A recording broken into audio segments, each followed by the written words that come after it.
మరి అందుకని దేవుని వాక్యాన్ని మనం గ్రహించితే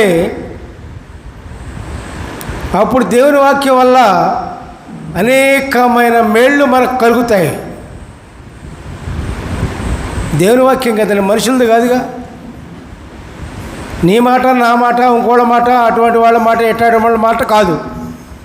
దేవుని మాట, దేవుని వాక్యం. దేవుని వాక్యం వల్ల ఇక్కడ కీర్తనకారుడు ఏమని చెప్తున్నారంటే, మొట్టమొదటిగా 119వ అధ్యాయము 105వ వచనం, నీ వాక్యము నా పాదములకు దీపమును నా త్రోవకు వెలుగునై ఉన్నది. దేవునికి స్తోత్రం. హల్లెలూయా, ప్రైజ్ ది లార్డ్. మన పాదములకు దీపం అంట దేవుని వాక్యము. దేవుని వాక్యం ప్రకారం మనం జీవిస్తే సక్రమైన మార్గములో మన పాదాలు బయలుదేరుతాయి. దేవుని వాక్యం ప్రకారం లేకపోతే, దేవుని వాక్యం గ్రహించకపోతే మన పాదాలు దాని ఇష్టం వచ్చిన మార్గాన పోతాయి. వాటికి అడ్డు లేదు, ఏదీ లేదు.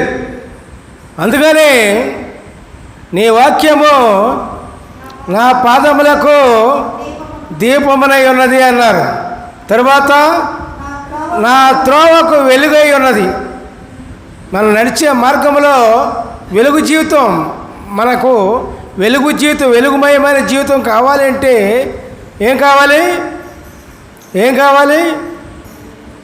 దేవుని వాక్యం కావాలి. దేవుని వాక్యం ప్రకారం మనం జీవించినప్పుడు, ప్రభు వాక్యం ప్రకారం మనం జీవించినప్పుడు, దేవాదేవుని వాక్యం ప్రకారం గ్రహించి జీవించినప్పుడు అప్పుడు మన జీవితము ఎట్లా ఉంటుంది?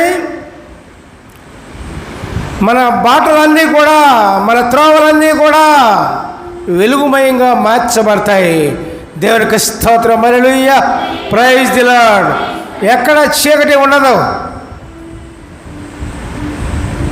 ఎక్కడ చీకటి ఉండదు.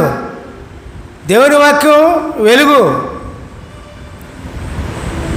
అందుకని యేసుప్రభు వారు అంటారు, నేను వెలుగునై ఉన్నాను, నా యందు విశ్వాసం ఉంచువాడు, నన్ను వెంబడించువాడు ఎన్నటికీ త్రోవ తప్పిపోడు.